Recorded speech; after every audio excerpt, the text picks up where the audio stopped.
Hi, put your headphones on, turn the volume up a little.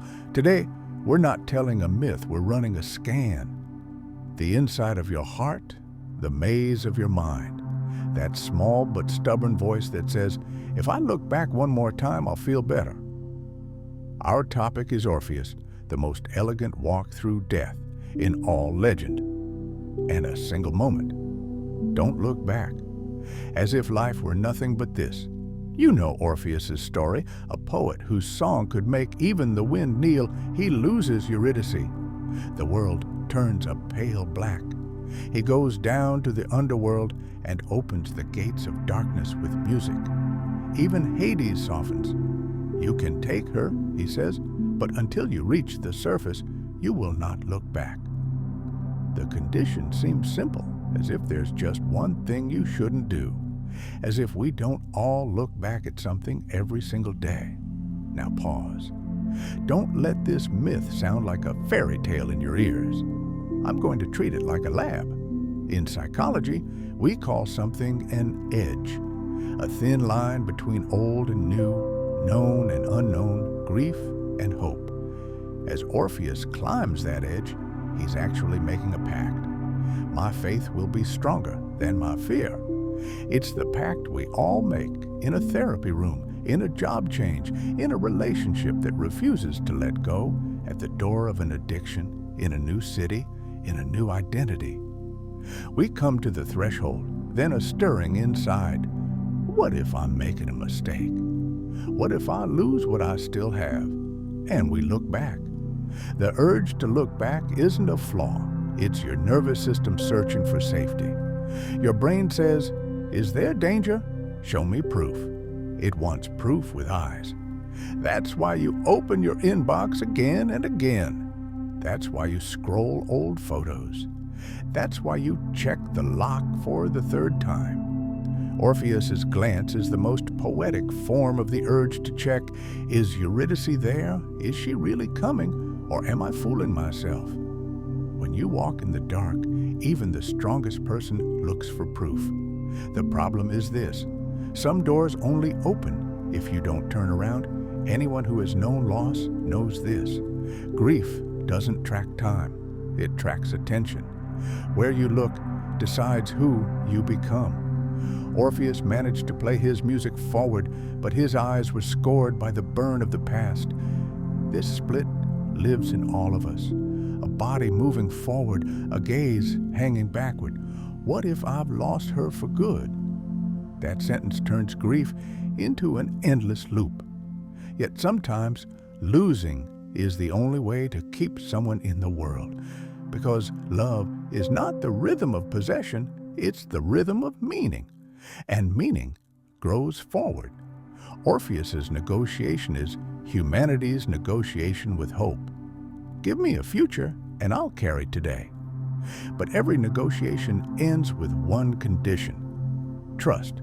Trust is not the product of guarantees. It's the product of tolerating uncertainty. Not looking back means saying yes to uncertainty. I lost the person I love, but I didn't lose love. I didn't lose myself. The rhythm goes on. Saying that to ourselves isn't easy, I know. How do we leave the memories of a love? The smell of a city, a relative's laughter, the morning light in a kitchen? Answer, we don't leave them. We carry them forward. This is where the myth's hard sentence softens. You may not be able to bring Eurydice up, but you can bring up Eurydice's meaning. Myths are maps of the human mind. One of the maps you see in Orpheus is the approach-avoidance conflict. You want to come closer, and at the same time, you want to run. You want to approach the new me, but you're afraid of losing the old me. Orpheus runs toward the light, and with the fear of what if she's not there, peeks into the dark. We live this contradiction in modern life like this. You want to heal, but you still check that old account to see if they would still follow you. You want to start a new job, but you click back to yesterday's safe routine. You want to eat healthy, but you check the fridge at midnight. Every glance delays the new story a little more. Reading the "don't look" rule as a harsh prohibition and punishing ourselves is easy. Don't do that. It's not about prohibition, it's about rhythm. The brain's rhythm, the nervous system's rhythm. Every rhythm needs direction. The direction of your attention becomes the voice of yourself. So when you're loving in grief, carry a few sentences at your heart like a metronome. I'm alive. They live in that meaning. As I continue, they stay in the rhythm. These aren't cheap comforts, they're the inner music that makes walking possible. What remains for us from Orpheus's lyre is exactly this, the directional voice rising from the heart. Let's pause and look at the topography of the dark. The underworld you call Hades is your brain's threat perception. It will always be there.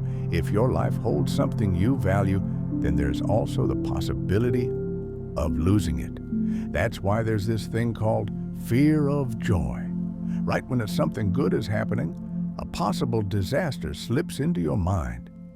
At the threshold of happiness, you step back, as if you'll pay a price if you let yourself be glad.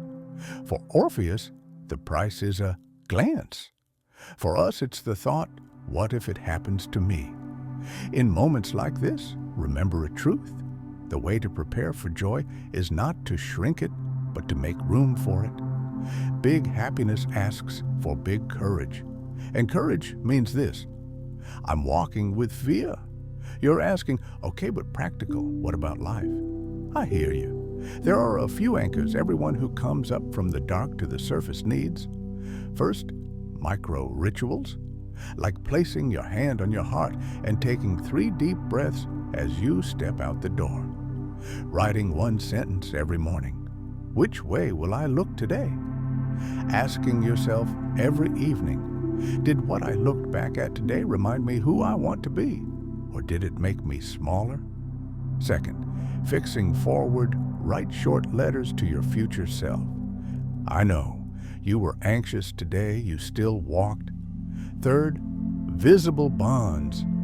If you want to keep a loved one alive, reproduce them in the goodness you give to others. A bit of help, a bit of patience, a bit of music. Grief's rhythm becomes bearable when it turns into kindness. We couldn't bring Eurydice back. Yes, but don't forget this. Myths aren't written for outcomes, they're written for direction. Look at Orpheus, and you'll see how loss educates us. He made a mistake. Mistakes aren't fate, they're teachers. See the good intention under the mistake of looking back. He wanted to verify love. That good intention invites you to understand yourself instead of judging yourself. Ask yourself, what did I want to verify by looking back today? If you're seeking approval, maybe you need someone to say, you're enough.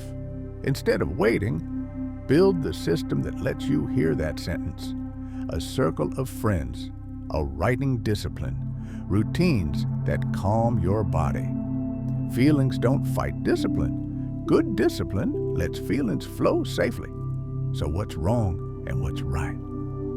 This myth tells you that too wrong is trying to control the past. Right is honoring the past and giving rhythm to today.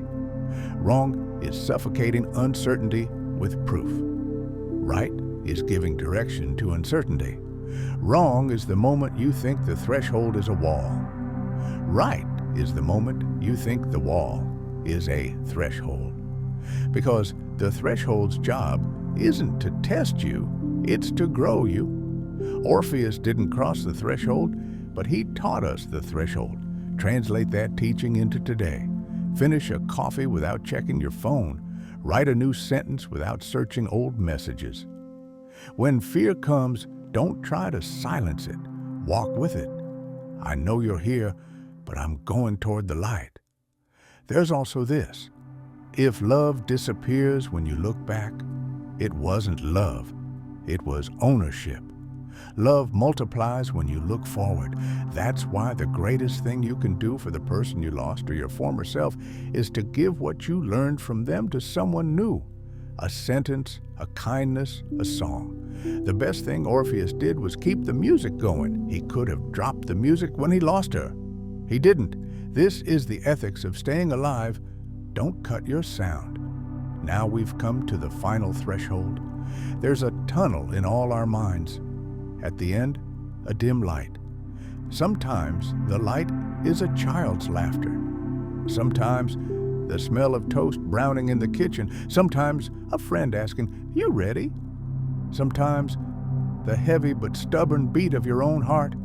We walk like Orpheus, step by step. Two voices inside us. Turn and check, and trust and keep going. Which one will you amplify today? Let's do one last practice. Close your eyes, but light the stage. Picture yourself in a tunnel. In your right hand are the memories of the past. Photos, smells, sentences.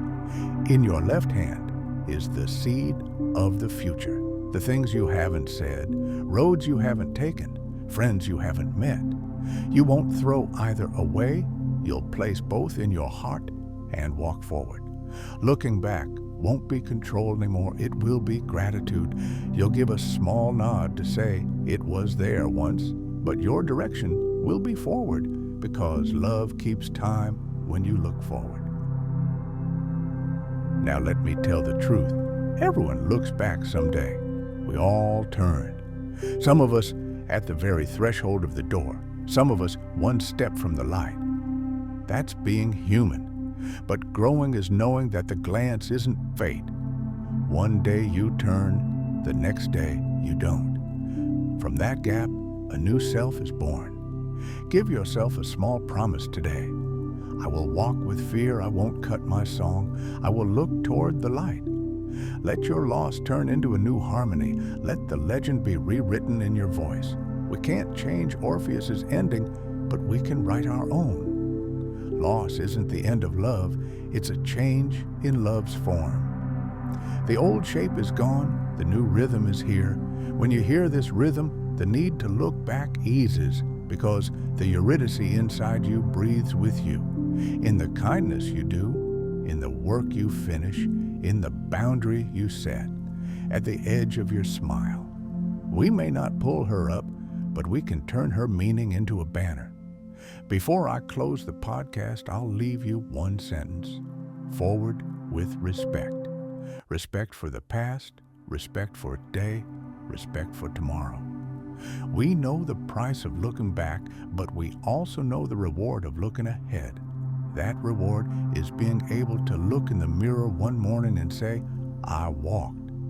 And on that day, no one else may know, but you will. You brought your own light up from the underworld. Now step out, open the door, measure the air by the music inside you, and walk, because the rhythm is on your side, because the story is just beginning, because don't look back means don't abandon yourself. Don't abandon yourself. Forward with respect, not speed, direction, not noise, rhythm.